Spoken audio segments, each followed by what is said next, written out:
1 millisecond में आपकी सिर्फ पलक झपकती है, दुनिया में 4 बच्चे पैदा हो जाते हैं और 2 लोग दुनिया से चले जाते हैं। हमारी सांस से लेकर जिंदगी के हर काम तक सब कुछ वक्त की टिक टिक के गिर्द घूमता है।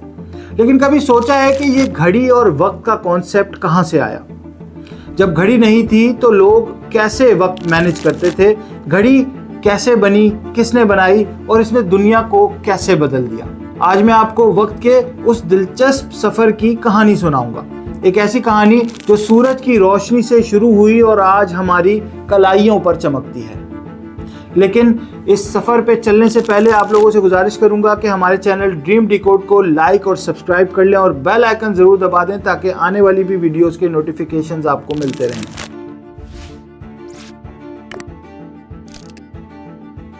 हजारों साल पहले जब घड़ियों का नामो निशान नहीं था, लोग नेचर के सिग्नल्स पर इन्हिसार करते थे।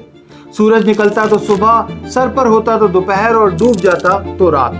चांद और सितारों से दिनों और मौसमों का पता चलता। क्रिस्टोफर रॉलेट की किताब हिस्ट्री ऑफ टाइम मैनेजमेंट 2023 के मुताबिक होमो सेपियंस, हमारे ज़हीन आबाओ अजदाद ने तकरीबन 2 लाख साल पहले वक्त को समझना शुरू किया।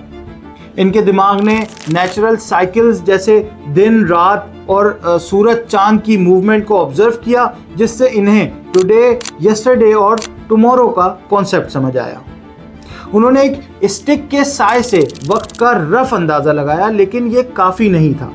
रॉलेट बताते हैं कि 3500 कबले मसीह में गेनोमिन आया, एक वर्टिकल स्टिक जिसके शेडो से वक्त पता चलता था।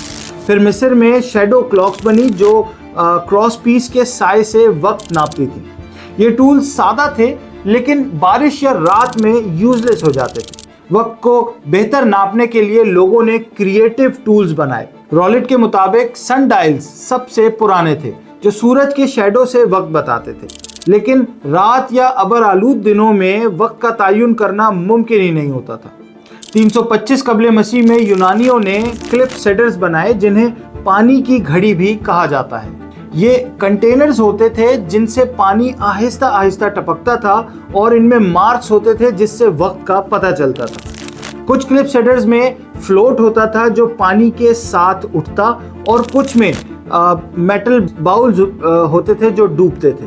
लेकिन ये घड़ियां ज़्यादा एक्यूरेट नहीं थी। फिर कैंडल क्लॉक्स आई जिन पर भी मार्क्स लगे होते थे। जैसे जैसे कैंडल जलती, मार्क्स से वक्त का पता चलता।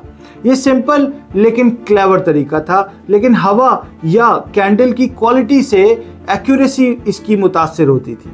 ये सब टूल्स दिखाते हैं कि लोगों को वक्त की प्रिसीजन की कितनी ज़रूरत थी, लेकिन इनका इन्हिसार सिर्फ नेचर पे था उस वक्त। जैसे जैसे माशरे बड़े और कॉम्प्लेक्स हुए, वक्त को नापने की ज़रूरत बढ़ती गई।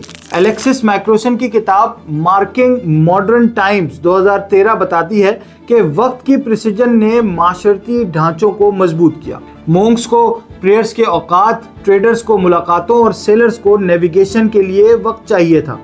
EBSCO रिसर्च स्टार्टर्स के मुताबिक वक्त एक कीमती रिसोर्स बन गया और लोगों को इसे पर्सनल बनाने की ज़रूरत पड़ी। यूनिवर्सिटी ऑफ ग्लासगो की study watch wearing as a mark of consciousness 2013 से पता चलता है कि घड़ी पहनने वाले लोग ज़्यादा पंक्चुअल और मुनज़्ज़म होते हैं। ये स्टडी 600 लोगों के ऊपर की गई और साबित करती है कि घड़ी ने लोगों को वक्त की कदर सिखाई। इंडस्ट्रियल रेवोल्यूशन में फैक्ट्रीज और ट्रेन्स के शेड्यूल के लिए वक्त की ज़रूरत बढ़ी। अटलांटिक बताता है कि सेलर्स की 4 आवर शिफ्ट, जिन्हें वॉच कहते थे, इसने वॉच के नाम की बुनियाद रखी। वर्ल्ड वॉर 1 में रिस्ट वॉचेस ने सोल्जर्स को स्ट्रैटेजिक प्लानिंग में हेल्प की। वॉच की ज़रूरत इसलिए पड़ी क्योंकि वक्त को हर जगह, हर लम्हा एक्सेसिबल और पोर्टेबल बनाना था। लेट मिडिल एजेस में राहिबों ने साइंटिफिक टेक्स्ट को लैटिन में ट्रांसलेट किया और उमरा ने मशीन्स जैसे लियोनार्डो डिविंची की क्रिएशंस में इंटरेस्ट लिया। रॉलेट के मुताबिक ये वक्त मैकेनिकल क्लॉक्स का था। पहली मशहूर क्लॉक 1275 में इंग्लैंड में बनी और 1386 की सेल्सबरी कैथेड्रल क्लॉक अब तक काम कर रही है। ये क्लॉक्स गियर्स और स्कैपमेंट से चलती थी जो टाइम को रेगुलेट करता था, लेकिन ये बड़े साइज की क्लॉक्स होती थी और पोर्टेबल नहीं होती थी। 1510 में जर्मनी के पीटर हेलन ने मेन स्प्रिंग से चलने वाली पहली पॉकेट वॉच बनाई जो 75 mm डायल के साथ नेकलेस या बेल्ट पर लटकती थी। रॉलेट बताते हैं कि ये वॉचेस इम्प्रिसाइज होती थी, लेकिन इनकी ब्यूटी ने वेल्दी लोगों को अट्रैक्ट किया।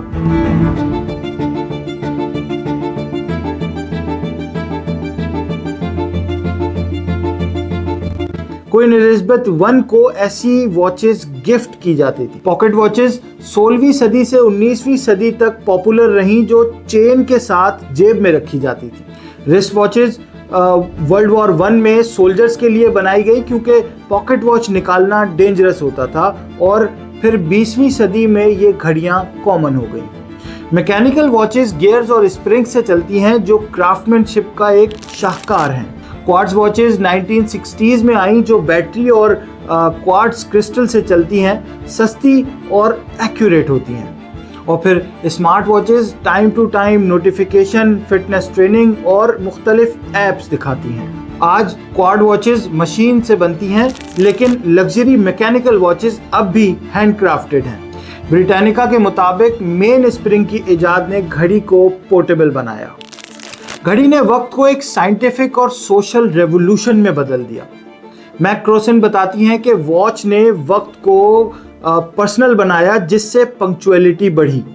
इंडस्ट्रियल रेवोल्यूशन में ट्रेन्स और फैक्ट्रीज सिंक्रोनाइज्ड हुई।